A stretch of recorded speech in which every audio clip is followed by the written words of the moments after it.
Pagbasa mula sa aklat ni Propeta Zacarias. Sinabi sa akin ng Panginoon, ganito ang sabihin mo, sabik na akong ipadama sa Jerusalem ang aking pagmamahal at ang puot ko'y nag-aalab laban sa mga dumuhagi sa kanya. Babalik ako sa Jerusalem at maninirahan uli roon. Ito'y tatawaging lungsod ng katotohanan at ang bundok na itinalaga sa akin ay tatawaging banal na bundok. Hahaba ang buhay ng mga taga-Jerusalem. Marami na uling makikitang matatandang babae at lalaking nakatungkod na naglalakad sa mga plaza at lansangan. Ang mga lansangan ay mapupuno ng mga batang naglalaro. Aakalain ng mga natira sa Israel na mahirap itong mangyari. Sabihin mong sa akin ay walang hindi mangyayari. Ang mga anak ng aking bayan na natapon sa mga lupain sa silangan at kanluran ay ililigtas ko at muling ibabalik sa Jerusalem. Sila ay magiging bayan ko at ako ang magiging Diyos nila. Ako at sila'y mananatiling tapat sa aming tipanan. Ang salita ng Diyos. Salamat sa Diyos. Salmong tugunan. Panginooy mahahayag kapag Sion ay natatag.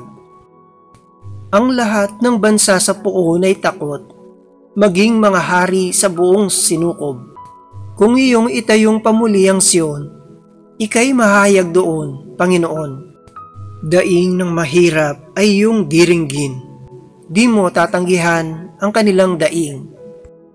Panginooy mahahayag kapag Sion ay natatag. Ito'y matititik upang matunghayan ng sunod na lahing di pa dumaratal. Ikaw nga, o poon, ay papurihan mula sa itaas, luklukan mong banal. Ang lahat sa lupa'y iyong minamasdan. Iyong dinirinig ang pagtataghuyan ng mga bilanggong, ang hatol ay bitay, upang palayain sa hirap na taglay. Panginooy mahahayag kapag Sion ay natatag. At ang mga anak ng iyong mga lingkod, mamumuhay namang panatag ang loob.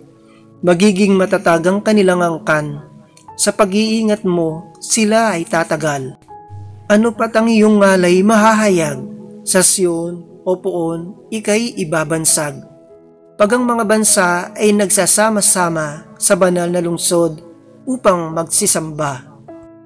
Panginooy mahahayag kapag Sion ay natatag. Aleluya, aleluya. Ang Panginooy purihin ng lahat niyang mga anghel na tapat at masunurin. Aleluya, aleluya. Ang mabuting balita ng Panginoon ayon kay San Mateo. Noong panahong iyon, lumapit kay Jesus ang mga alagad at nagtanong, sino po ang pinakadakila sa kaharian ng langit? Tumawag si Jesus ng isang bata, pinatayo sa harap nila at sinabi, tandaan ninyo, kapag hindi kayo nagbago at naging katulad ng mga bata, hindi kayo makakapasok sa kaharian ng langit. Ang sinumang nagpapakababa na gaya ng batang ito ay siyang pinakadakila sa kaharian ng langit. Ang sinumang tumatanggap sa isang batang katulad nito, alang-alang sa akin, ako ang kanyang tinatanggap. Pakaingatan ninyong huwag amakin ang isa sa maliliit na ito. Sinasabi ko sa inyo, ang kanilang mga anghel ay laging nasa harap ng aking Ama na nasa langit. Ang mabuting balita ng Panginoon. Pinupuri ka namin, Panginoong Hesukristo.